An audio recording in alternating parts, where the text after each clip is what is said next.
was a school teacher and noticed that kids were really struggling with their mental health, and just, like young children who you would think, we remember back to our childhoods when you were sort of carefree and everything was great, like you didn't have all these pressures of the world, but it seems to be getting younger and younger. And so he started this school program essentially, which got bigger and bigger, and then he started presenting it to professional sports teams and that kind of thing. And it was basically real simple concepts, but just about practicing gratitude, which we kind of touched on a little bit before, empathy, and mindfulness. So for the gratitude one, he taught in India for a while, and came across these kids who were just super happy every day. They had next to nothing, no toys, nothing, no clothes. And it's, it sounds cliched, but it's just amazing that people who don't know about what there is out there can be grateful for what they have in front of them. And so that's one of those things. He talked about Martin Seligman, who's the founder of positive psychology.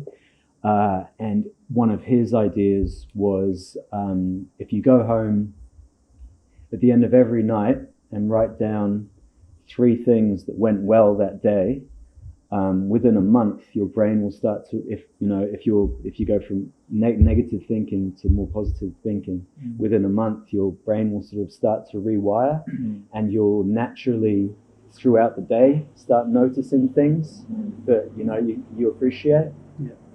So I tried that before, and it was actually quite good. Cool.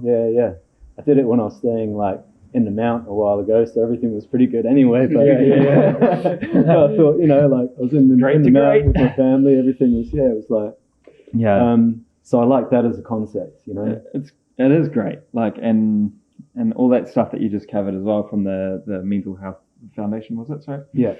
And what that resilience project focuses on, I really like it, because it's sort of taking those concepts that I think, I'm sure you would have come across it doing stuff like this. A lot of people in our sort of line of work, I suppose, hear about this stuff and they're like, oh no, it's all sort of tree huggy or too mamby pamby sort of for them, and you hear about it in a lot of the places it comes from, and you can totally understand why, because it does, a lot of I suppose.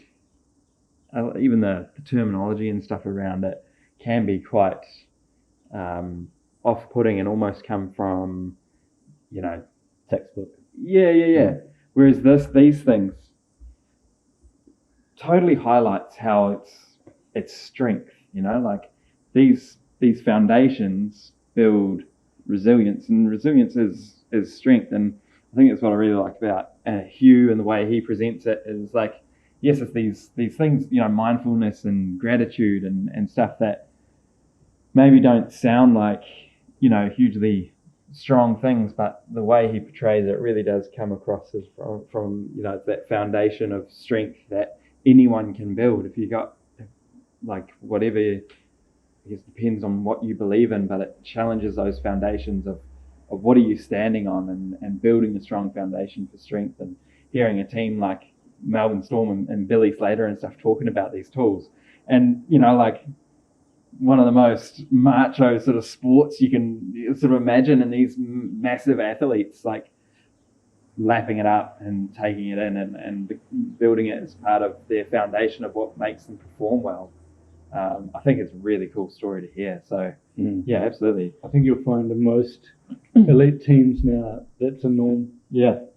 Even talking to the All Blacks. Yeah. They practice all of that stuff.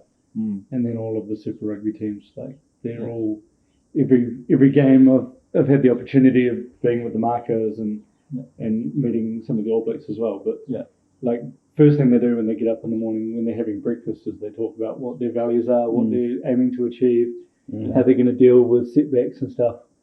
From the start of the day, and then they do it again at lunchtime, and they even do proper sessions the day of the game about how they're going to deal with it and what their goals are, not just for performing but for their mental health and their resilience during your game. Yeah.